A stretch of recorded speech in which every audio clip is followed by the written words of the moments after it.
Olá, amigo, olá, amiga. Estamos de volta para continuar os comentários sobre temas polêmicos envolvendo o Tribunal do Júri. Estamos pegando como gancho o caso do goleiro Bruno. O julgamento está acontecendo, hoje, 5 de março. O julgamento está em andamento, segundo dia do julgamento. Provavelmente o Bruno será interrogado hoje.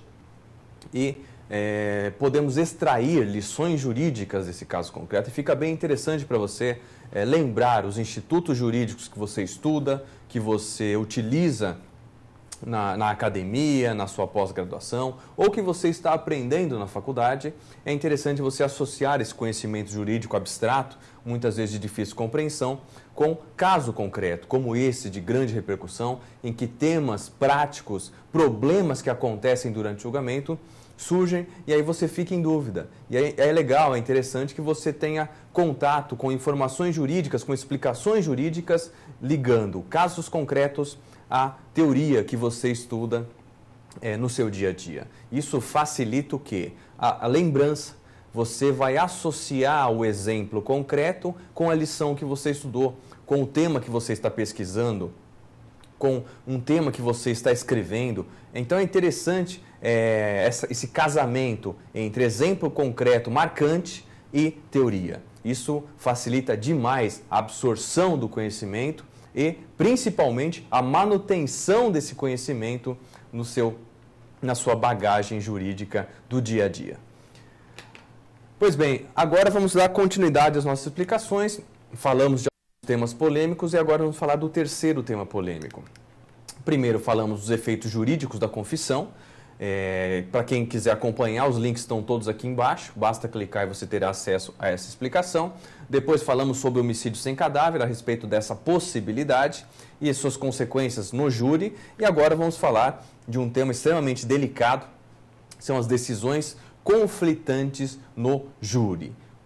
Como assim decisão conflitante no júri? Conflitante em que sentido? Bom, vamos tentar abordar todos os sentidos possíveis. O primeiro deles, o mais fácil, diz respeito à decisão do jurado no sentido da condenação e o juiz-presidente absolvendo. Pode isso? Claro que não. O Tribunal do Júri é regido por princípios e um deles é a soberania dos vereditos. Quem decide o mérito de um crime doloso contra a vida no Brasil são os jurados, não o juiz togado, o juiz-presidente.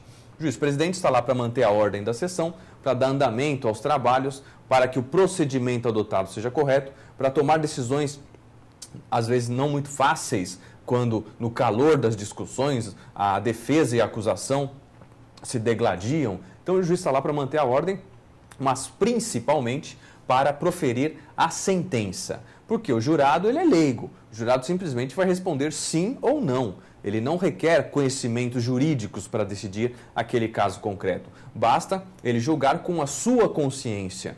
Por exemplo, fiquei com pena do réu, vou absolvê-lo. Se no lugar dele eu faria a mesma coisa, ou acho que ele está arrependido, ou ele se converteu a uma religião que é a mesma que a minha, então vou absolvê-lo. Enfim, ninguém nunca vai descobrir qual foi o motivo que levou o jurado a absolver alguém ou a condenar alguém.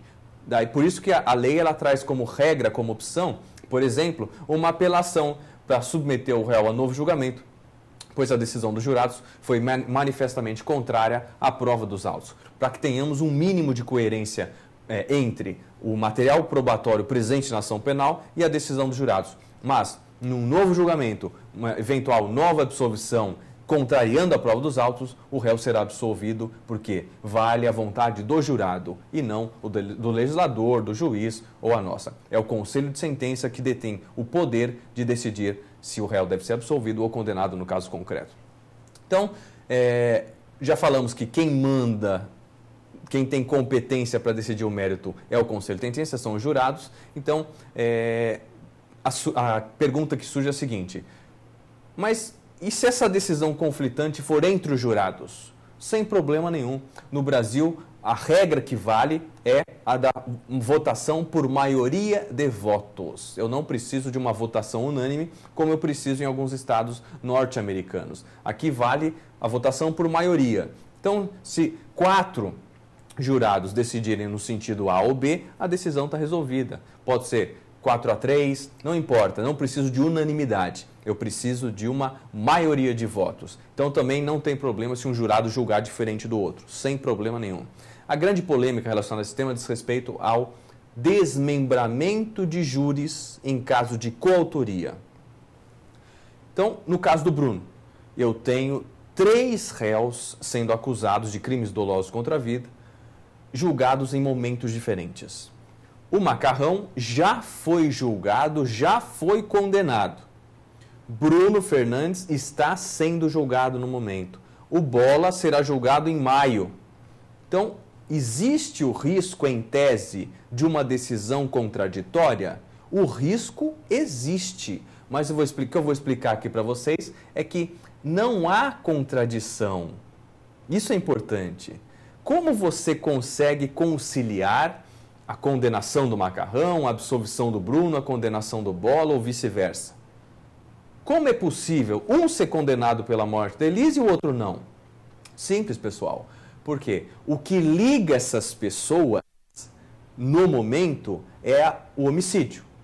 O homicídio, ele é composto de um binômio no momento de aferição dessa possibilidade de decisões diferentes. Que binômio você deve analisar para decidir isso? A materialidade e a autoria. Porque a materialidade, não resta dúvida que está provada. E não tenho dúvida que será aprovada nos processos subsequentes. Então, inclusive o juiz, no momento da condenação do Macarrão, já emitiu o atestado de óbito de Elisa Samúdio, porque ficou provada ali, inclusive com a confissão dele, do Macarrão, que a Elisa foi realmente assassinada. Então, a materialidade dificilmente cairá, dificilmente será questionada, dificilmente criará decisões conflitantes. Não acho que o problema dessa questão estaria no plano da materialidade. Mas o que sobra? A autoria. A autoria, pessoal, diz respeito à conduta praticada por cada pessoa. E um confessou ter matado, o outro pode dizer, eu não matei. E se realmente não matou, ou se convenceu os jurados de que não matou, os jurados irão absolvê-lo por ele não ser o autor do homicídio. Não pelo homicídio não ter acontecido. Então é perfeitamente possível uma condenação do Macarrão, uma absolvição do Bruno e uma absolvição do Bola. Ou uma condenação do Bruno e uma absolvição do Bola. Perfeitamente possível. Por quê? Porque nós vamos trabalhar no quesito autoria. A autoria diz respeito à responsabilidade individual de cada um. Cada um colaborou ou não para a prática do homicídio de Elisa Samúdio. Então, se ficar comprovado ou se não ficar comprovada a participação de cada um deles, é perfeitamente possível que um seja condenado e outro seja absolvido. Então, eu poderia afirmar, resumindo, que são decisões conflitantes no tribunal do júri? De forma alguma. O que você pode falar é, a coautoria caiu porque um deles foi absolvido. E se foi absolvido, ele não teve participação. Não tendo participação, não tendo coautoria, o que acontece? Ele tem que ser absolvido pela prática daquele homicídio.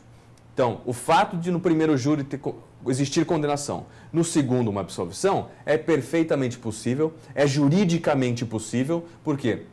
Porque no campo da autoria, eu vou trabalhar com a coautoria e com a participação. Se ela não ficar comprovada, eu não tenho responsabilidade do agente. E a responsabilidade criminal é individual. Cada um responde na medida da sua culpabilidade. Era isso, pessoal. Um grande abraço a todos.